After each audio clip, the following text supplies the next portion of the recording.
Seguro que a estas alturas se preguntarán cómo funciona el engaño y la manipulación de la ilusión de la realidad, pues una de las formas más simples y eficaces es por medio de los medios de comunicación. Si bien el concepto no es nuevo, esto fue eficazmente aplicado mediante la propaganda desde principios del siglo pasado. Fue el lingüista y filósofo norteamericano Noam Chomsky quien elaboró la lista de las 10 estrategias de manipulación a través de los medios de comunicación de masas.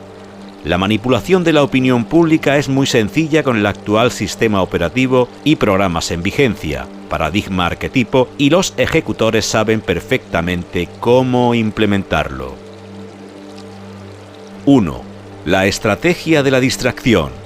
El elemento primordial del control social es la estrategia de la distracción, que consiste en desviar la atención del público de los problemas importantes y de los cambios decididos por las élites políticas y económicas mediante la técnica del diluvio o inundación de continuas distracciones y de informaciones insignificantes.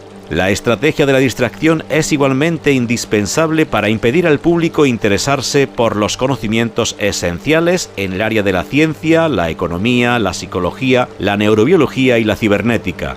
Mantener la atención del público distraída, lejos de los verdaderos problemas sociales, cautivada por temas sin importancia real.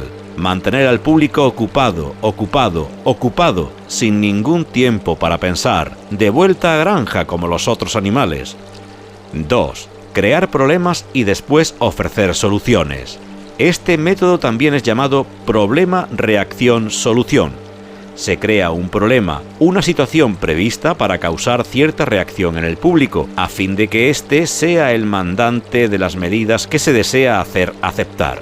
Por ejemplo, dejar que se desenvuelva o se intensifique la violencia urbana, u organizar atentados sangrientos, a fin de que el público sea el demandante de leyes de seguridad y políticas en perjuicio de la libertad, o también crear una crisis económica para hacer aceptar como un mal necesario el retroceso de los derechos sociales y el desmantelamiento de los servicios públicos. 3. La estrategia de la gradualidad. Para hacer que se acepte una medida inaceptable, basta aplicarla gradualmente, a cuentagotas, por años consecutivos. Es de esa manera que condiciones socioeconómicas radicalmente nuevas, neoliberalismo, fueron impuestas durante las décadas de 1980 y 1990. Estado mínimo, privatizaciones, precariedad, flexibilidad, desempleo en masa, salarios que ya no aseguran ingresos decentes. Tantos cambios que hubieran provocado una revolución si hubiesen sido aplicadas de una sola vez. 4. La estrategia de diferir.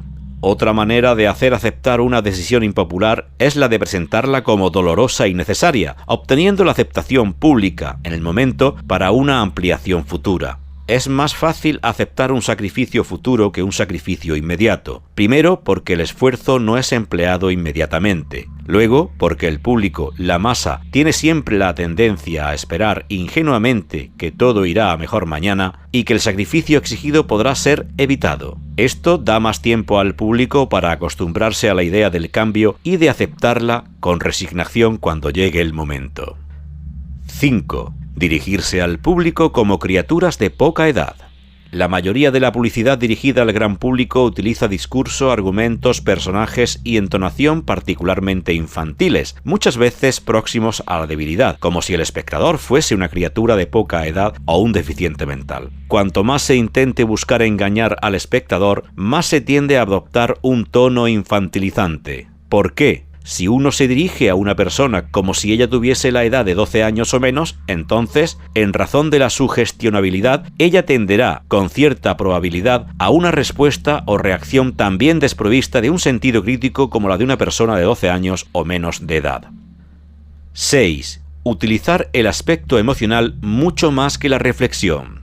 Hacer uso del aspecto emocional es una técnica clásica para causar un cortocircuito en el análisis racional y finalmente el sentido crítico de los individuos. Por otra parte, la utilización del registro emocional permite abrir la puerta de acceso al inconsciente para implantar o injertar ideas, deseos, miedos y temores, compulsiones o inducir comportamientos.